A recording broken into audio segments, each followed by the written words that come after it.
Hi friends, ಹೇಗಿದ್ದೀರಾ? ನಾನಿವತ್ತು ನಿಮಗೆ ಒಂದು ಒಳ್ಳೆ ಮುಳುಗಾಯಿನ ಸುಟ್ಟು ಮಾಡುವಂತಹ ಚಟ್ನಿ ಹೇಳ್ಕೊಡ್ತಾ ಇದ್ದೀನಿ. ಇದು ಪುನೀತ್ ರಾಜ್ಕುಮಾರ್ ಅವರಿಗೆ ತುಂಬ ಇಷ್ಟವಾದಂಥದ್ದು. ಒಂದ್ಸಲ ಅವರೇ ಇಂಟರ್ವ್ಯೂನಲ್ಲಿ ಹೇಳಿದರು, ನಾನು ಸುಮ್ಮನೆ ಹೇಳ್ತಾ ಇಲ್ಲ. ಸೊ ಅವರೇ ಒಂದು ಇಂಟರ್ವ್ಯೂನಲ್ಲಿ ಹೇಳ್ತಾ ಇದ್ರು, ಮನೇಲಿ ಯಾರು ಇಲ್ದಾಗ ಅಡುಗೆ ಬೇರೆ ಖಾಲಿ ಆಗಿತ್ತು, ತುಂಬ ಹೊಟ್ಟೆ ಹಸ್ತಿತ್ತಂತೆ ಅವರಿಗೆ. ಸೊ ಹೊರಗಡೆನೂ ಕೂಡ ಹೋಗೋಕ್ಕಾಗದೆ ಅವರೇ ಸ್ವತಃ ಅವ್ರಿಗೆ ಇಷ್ಟವಾದಂಥ ಈ ಚಟ್ನಿನ ಮಾಡ್ಕೊಂಡು ತಿಂದಿದ್ರಂತೆ. ಸೊ ಅವರು ಹೇಳಿದ್ರು, ಇದನ್ನು ಮುಳುಗಾಯಿ ಸುಟ್ಟು ಈ ರೀತಿಯಾಗಿ ನಾನೇ ಮಾಡ್ಕೊಂಡಿದ್ದೆ ಅಂತ. ಸೊ ಅದೇ ರೆಸಿಪಿನ ನಾನು ನಿಮಗೆ ಇವತ್ತು ಹೇಳ್ಕೊಡ್ತಾ ಇದ್ದೀನಿ. ಯಾರ್ಯಾರು ಅಪ್ಪು ಫ್ಯಾನ್ಸ್ ಇರೋ ದಯವಿಟ್ಟು ನನ್ನ ಚಾನಲ್ಗೆ ಸಬ್ಸ್ಕ್ರೈಬ್ ಆಗಿ ಹಾಗೆ ಲೈಕ್ ಮಾಡಿ. ಸೊ ಯಾವ ರೀತಿ ಮಾಡೋದು ಅಂತ ಹೇಳ್ಕೊಡ್ತೀನಿ. ತುಂಬ ಸಿಂಪಲ್ ಆಗೂ ಇರುತ್ತೆ, ಇದು ನೋಡ್ಕೊಳ್ಳಿ. ಈ ಮುಳುಗಾಯಿ ಚಟ್ನಿ ಮಾಡೋದಕ್ಕೆ ಮೊದಲೇದಾಗಿ ನಾನು ಒಂದು 4 ಮುಳುಗಾಯಿನ ತಗೊಂಡಿದ್ದೀನಿ. ನಿಮ್ಮ ಹತ್ರ ಮುಳುಗಾಯಿ ಇದ್ದರೆ ಮುಳುಗಾಯಿ, ಅಥವಾ ಬದನೆಕಾಯಿ ಇದ್ದರೆ ಬದನೆಕಾಯಿ ಉದ್ದವಾಗಿ ಬರುತ್ತಲ್ವ, ಇದೇ ಮುಳುಗಾಯಲ್ಲೇ ಇನ್ನೊಂದು ರೀತಿ. 16 ಸರಿ ಲೋ ಫ್ಲೇಮಲ್ಲೇ ಇಟ್ಕೊಂಡು ನೀವು ಜಾಲರಿ ಇದ್ರೆ ಜಾಲರಿ, ಅಥವಾ ಡೈರೆಕ್ಟಾಗಿ ನೀವು ಒಲೆ ಮೇಲೆ ಈ ರೀತಿಯಾಗಿ ಸುಡಬೇಕಾಗತ್ತೆ. ಚೆನ್ನಾಗಿ ಮೇಲ್ಗಡೆ ಎಲ್ಲ ಪೂರ್ತಿಯಾಗಿ ಆ ಸಿಪ್ಪೆ ಏನಿರುತ್ತಲ್ವ ಎಲ್ಲ ಸುಟ್ಟಿರಬೇಕು, ಒಳಗೂ ಕೂಡ ಚೆನ್ನಾಗಿ ಬೆಂದಿರಬೇಕು. ಆ ರೀತಿಯಾಗಿ ಸುಟ್ಟಾದ್ಮೇಲೆ ಒಂದೇ ಒಂದು ಟೊಮೆಟೊ ಹಣ್ಣನ್ನು ನಾನು ಸುಡ್ತಾ ಇದ್ದೀನಿ. ಸುತ್ತಲೂ ಕೂಡ ರೋಲ್ ಮಾಡ್ಕೊಂತ ಟೊಮೆಟೊ ಹಣ್ಣನ್ನು ಕೂಡ ನೀವು ಚೆನ್ನಾಗಿ ಸುಡಬೇಕಾಗುತ್ತೆ ನೀಟಾಗಿ. ಸೊ ಈ ರೀತಿ ಟೊಮೆಟೊ ಹಣ್ಣನ್ನು ಕೂಡ ನೀವು ಮತ್ತೆ ಮುಳುಗಾಯಿ ಎರಡನ್ನೂ ಕೂಡ ಸಪ್ರೇಟಾಗಿ ಎಲ್ಲನೂ ಕೂಡ ಸುಟ್ಕೋಬೇಕು. ಯಾಕಂದರೆ ಒಂದೊಂದ್ರದ್ದು ಹೀಟಿಂಗ್ ಪಾಯಿಂಟು ಬೇರೆ ಇರುತ್ತೆ. ಸೊ ಹಂಗಾಗಿ ನಾನು ಮುಳುಗಾಯಿ ಫಸ್ಟ್ ಸುಟ್ಕೊಂಡಿದ್ದೀನಿ. ನೆಕ್ಸ್ಟು ಟೊಮೆಟೊ ಹಣ್ಣು ಕೂಡ ಈ ರೀತಿ ಸುತ್ತಲೂ ಕೂಡ ಚೆನ್ನಾಗಿ ಸುಟ್ಕೋತಾ ಇದ್ದೀನಿ. ಯಾವುದೇ ರೀತಿಯಾಗಿ ಎಣ್ಣೆನ ಬಳಸೋ ಹಂಗೆ ಇಲ್ಲ, ಇದು ಎಣ್ಣೆ ಇಲ್ಲದೇ ಮಾಡೋ ಅಂಥದ್ದು. ಸೊ ಅದಕ್ಕೋಸ್ಕರ ಟೊಮೆಟೊ ಹಣ್ಣೆಲ್ಲ ಚೆನ್ನಾಗಿ ಸುಟ್ಟಾದಮೇಲೆ ಒಂದು 7ರಿಂದ 8 ಮೆಣಸಿನ್ಕಾಯಿನೂ ಹಸಿಮೆಣ್ಸಿನ್ಕಾಯಿನ ನಾನು ಹಾಕ್ಕೊಂಡಿದ್ದೀನಿ. ಮೆಣಸಿನ್ಕಾಯಿ ಖಾರ ಇಲ್ಲ ಅಂತಂದರೆ ಜಾಸ್ತಿನೇ ಹಾಕ್ಕೊಳ್ಳಿ, ಖಾರ ಇದೆ ಅಂತಂದರೆ ಒಂದು ಸ್ವಲ್ಪ ಕಡಿಮೆನೇ ಹಾಕ್ಕೊಳ್ಳಿ, ನಡೆಯುತ್ತೆ. ಸೊ ಈಗ ಅವನು ಕೂಡ ನಾನು ಚೆನ್ನಾಗಿ ಸುಟ್ಕೋತಾ ಇದ್ದೀನಿ. ಈ ಮೆಣಸಿನ್ಕಾಯನ್ನು ಜಾಸ್ತಿ ಹೊತ್ತು ಸುಡೋದೇನು ಬೇಕಾಗಿಲ್ಲ.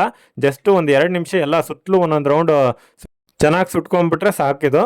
ಇದಿಷ್ಟು ರೆಡಿ ಮಾಡ್ಕೊಳ್ಳಿ. ಫಸ್ಟ್ ಮೂರನೇದಾಗಿ ಈ ಮೂರನ್ನು ಕೂಡ ಚೆನ್ನಾಗಿ ಸುಟ್ಕೊಂಡು ರೆಡಿ ಮಾಡಿದಾದಮೇಲೆ ಕುಟ್ಟು ಅಂತ ಒಳಕಲ್ಲು ಎಲ್ಲರ ಮನೆಯಲ್ಲೂ ಇದ್ದೇ ಇರುತ್ತೆ. ಸೊ ಆ ಒಳಕಲ್ನಲ್ಲಿ ನಾನು ಒಂದು 2 ಬೆಳ್ಳುಳ್ಳಿನ ಸಿಪ್ಪೆ ಸುಲಿದೇನೆ ಹಾಗೆ ಡೈರೆಕ್ಟಾಗಿ ಹಾಕೋತಾ ಇದ್ದೀನಿ. ನೆಕ್ಸ್ಟ್ ಒಂದು ಅರ್ಧ ಚಮಚದಷ್ಟು ನಾನು ಉಪ್ಪನ್ನ ಹಾಕೋತಾ ಇದ್ದೀನಿ. ಈಗ ನೆಕ್ಸ್ಟ್ ನಾವು ಫಸ್ಟು ಮೆಣಸಿನ್ಕಾಯಿನ ಹಾಕ್ಕೊಂಡು ಚೆನ್ನಾಗಿ ಕುಟ್ಟಬೇಕಾಗತ್ತೆ. ಮೆಣಸಿನ್ಕಾಯಿ ಏನಕ್ಕೆ ಅಂದರೆ ಅದು ಬೇಗ ನುರಿಯೋದಿಲ್ಲ.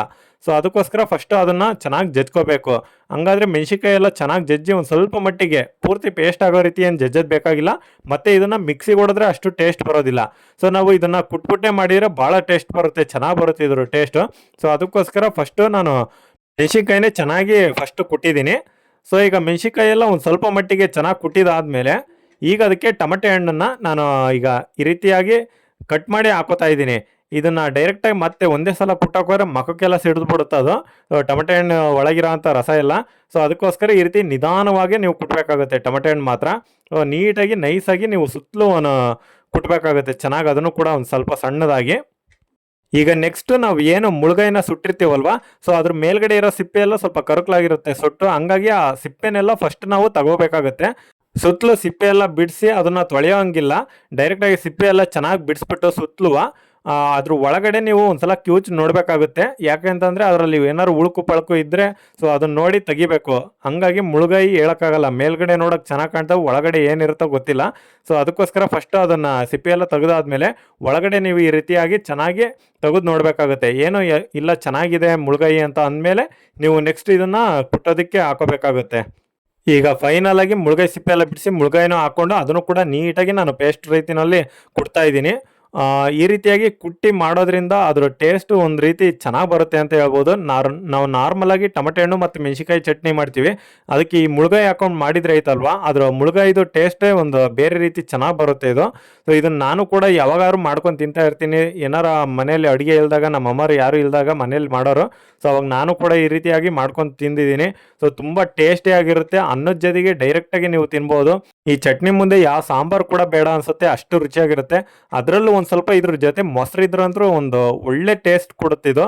ಸೊ ಈ ವಿಡಿಯೋ ನಿಮಗೆಲ್ಲ ಇಷ್ಟ ಆಗಿರಿ, ಈ ರೆಸಿಪಿ ಟ್ರೈ ಮಾಡಿ. ಅಪ್ಪು ಫ್ಯಾನ್ಸ್ ಯಾರ್ಯಾರು ಇದ್ರೋ ತುಂಬ ರುಚಿಯಾಗಿರುತ್ತಿದ್ದು.